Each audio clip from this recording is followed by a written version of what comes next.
Kunning muhim va dolzarb yangiliklari bilan dunyo yangiliklari o'z ishini boshladi. Tramp Ukraina bo'yicha yo'nalishni o'zgartirishni boshlagan. Rossiya Kursk viloyatidagi hududlarini qaytarishga 50 ming harbiy to'pladi. NT. Putin Ukrainaning taxminan 20% qo'lga kiritadi. NATO sobiq qo'mondoni. VP. Tramp Putinga qo'ng'iroq qilib Ukrainadagi urushni muhokama qildi. Eronda ko'chada yarim yalang'och yurgan qiz taqdiri ma'lum bo'ldi. Ukrainada harbiy xarajatlar bo'yicha hujjatlarni tozalash boshlandi. Olimlar AQShni halokatli ofatlar haqida ogohlantirdi. Tramp Ukraina bo'yicha yo'nalishni o'zgartirishni boshlagan. Donald Tramp allaqachon Ukraina va Isroilga nisbatan o'z yo'nalishini shakllantirishga kirishgan deb yozadi Bloomberg. Saylangan prezident Donald Tramp 2 oydan keyingina o'z lavozimiga kirishadi. Biroq u hozirdanoq ikki asosiy issiq nuqtada Isroil va Ukrainada AQSh siyosatini shakllantirmoqda, deyiladi xabarda. Maqolada qayd etilishicha, AQSh saylovlaridan keyin dunyoqarashning o'zgarishi ayniqsa Ukrainada keskin kuzatilmoqda. Agentlik respublikachi Ukraina masalasini 24 soat ichida hal qilishga va'da berganini eslatdi. Material mualliflarining fikricha, Vladimir Zelenskiy o'ziga yaxshi sharoit yaratish uchun allaqachon faol bo'lishga harakat qilmoqda. Ta'kidlanishicha, Trampning g'alabasidan Isroil foyda ko'rishi mumkin. Tramp allaqachon Isroilga Eronning yadroviy dasturiga hujum qilish uchun ko'proq erkinlik berishni bildirgan. Ayniqsa Tehron o'z siyosatini o'zgartirishi va yadroviy qurolga ega bo'lishi mumkinligi haqida ishora qilsa, deb ta'kidlaydi mualliflar. Rossiya Kursk viloyatidagi hududlarni qaytarishga 50 ming harbiy to'pladi. NT. Rossiya armiyasi Kursk viloyatidagi hududlarni qaytarib olish uchun Shimoliy koreyalik askarlarni ham o'z ichiga olgan 50 ming harbiy to'pladi. Bu haqda AQSh va Ukraina rasmiylariga tayanib New York Times xabar berdi. Yaqin kunlarda harbiylar Ukraina qurolli kuchlari tomonidan qisman bosib olingan Kursk viloyatida keng ko'lamli qarshi hujumni boshlashi kutilmoqda. Ayni paytda Shimoliy Koreya qo'shinlari Kurskning g'arbiy qismida rossiyaliklar bilan jangovar tayyorgarlikdan o'tmoqda. Ularning soni 10 mingdan oshishi ma'lum qilingan. Rossiya Ukrainaning sharqidan qo'shinlarni ko'chirmasdan kuchlarini jamlashga erishdi. Bu Moskvaga bir vaqtning o'zida bir nechta yo'nalishda bosim o'tkazish imkonini bermoqda, deb yozadi NT. The Washington Post xabar qilishicha, Shimoliy Koreya harbiylari nafaqat Kursk viloyatiga, balki Ukraina bilan chegaradoshi bo'lgan qo'shni Belgorod viloyatiga ham yuborilgan. Putin Ukrainaning taxminan 20% qo'lga kiritadi. NATO sobiq qo'mondoni. NATO sobiq qo'mondoni James Stavridis Rossiya prezidenti Vladimir Putin Ukrainaning 20% bosib olishi bilan yakunlanishini prognoz qilmoqda. Bu haqda Newsweek xabar berdi. Stavridis AQShning yangi saylangan prezidenti Donald Tramp urushni 24 soat ichida tugatishi mumkinligini ham ijobiy baholadi. Umid qilamanki, u buni amalga oshiradi. Har ikki tomonga muzokaralar stoliga o'tirishlari uchun bosim o'tkazadi va bu Koreya urushining tugashiga o'xshab ketadi. Afsuski, Putin Ukrainaning taxminan 20% hozirda o'zi egallab turgan qismini qo'lga kiritadi, lekin Ukrainaning qolgan 80%, ya'ni barcha resurslar va aholining katta qismi demokratik va erkin bo'lib qoladi, dedi Stavridis. Shuningdek, u Ukraina NATOga a'zolik yo'lidan ketishi ehtimol bu 3-5 yil ichida amalga oshirishini aytdi. Bu dunyodagi eng yomon natija emas, dedi u. Stavridisning fikricha, Ukraina Yevropa ittifoqiga ham a'zo bo'lishi mumkin, chunki ittifoq Rossiyaning bosqiniga qarshi kurashda yordam berish uchun Ukrainaga milliardlab dollar sarmoya kiritgan.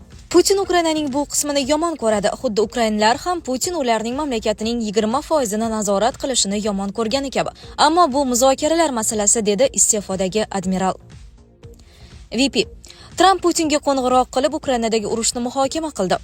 AQShning yangi saylangan prezidenti Donald Tramp 7 noyabr kuni Rossiya rahbari Vladimir Putin bilan norasmiy telefon suhbati o'tkazdi.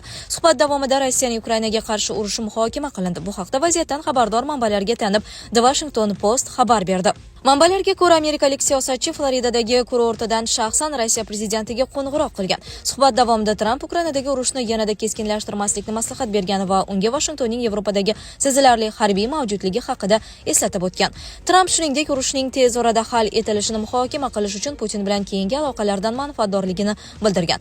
AQShning yangi saylangan prezidenti shaxsiy tarzda Rossiyaning ayrim bosib olingan hududlar ustidan nazoratni saqlab qolishi variantini qo'llab-quvvatlashi mumkinligini bildirgan va Putin bilan suhbatda bu masalaga to'xtalib o'tgan, deb yozmoqda VP.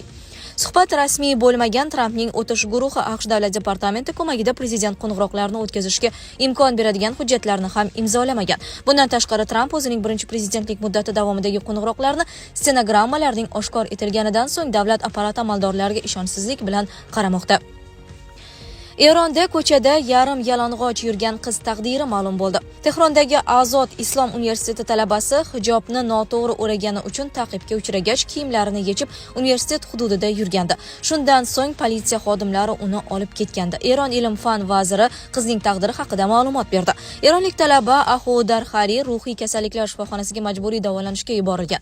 Eron ilm-fan vaziri Husayn Simay Sarrafning so'zlariga ko'ra, Daryai hozirda oilasi ko'magida davolanmoqda. Mustaqil manbalardan olingan ma'lumotlarga ko'ra, ilgari talabaning ruhiyatida hech qanday muammo kuzatilmagan. Shunga qaramay qiz kuchli ta'sir qiluvchi dorilar bilan davolanayotgani aytilmoqda.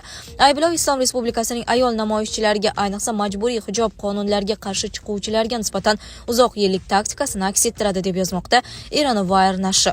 Nashrning yozishicha, so'nggi yillarda bir qator siyosiy va mafkuraviy mahbuslar ruhiy kasalxonalarga majburan yotqizilgan. Ularga harakat yoki nutqni izdan chiqaruvchi dori-darmonlar berilgan va ayrimlarga elektrokonvulsiv davolash usuli qo'llanilgan. Ukrainada harbiy xarajatlar bo'yicha hujjatlarni tozalash boshlandi. Vladimir Zelenskiy atrofidagi harbiy xarajatlar bilan bog'liq barcha hujjatlarni shoshilinch tozalash boshlandi. Bu haqda Rossiya Jamoatchilik palatasining suverenitet masalalari bo'yicha komissiyasi raisi, yangi hududlarni integratsiyalashuvi bo'yicha muvofiqlashtiruvchi kengash hamraisi Vladimir Rogov RIA Novostiga ma'lum qildi.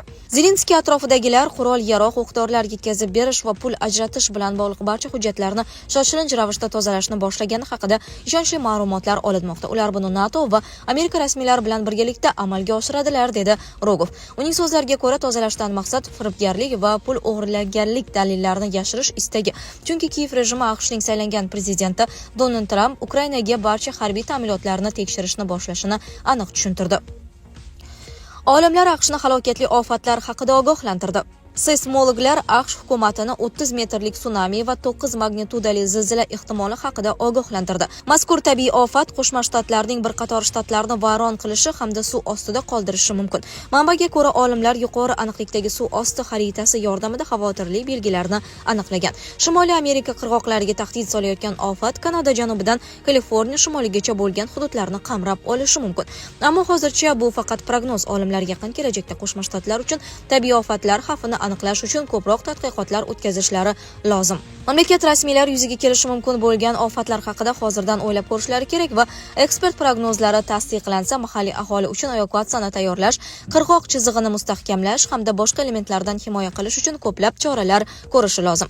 Tadqiqotchilarning ma'lumotlariga ko'ra, yaqin yillarda Qo'shma Shtatlar misli ko'rilmagan kuchli kataklizmlarga, xususan 30 metrli tsunami va 9 magnitudali zilzilaga duch kelishi mumkin. Seysmologlarning fikriga ko'ra, bir necha shtatlar halokatga uchrashi prognozlar tasdiqlansa, Amerika iqtisodiyoti trillionlab dollar yo'qotishi mumkin. Sizlarga yetkazmoqchi bo'lganlarimiz shulardan iborat edi. Dunyo yangiliklaridan uzoqlashmang.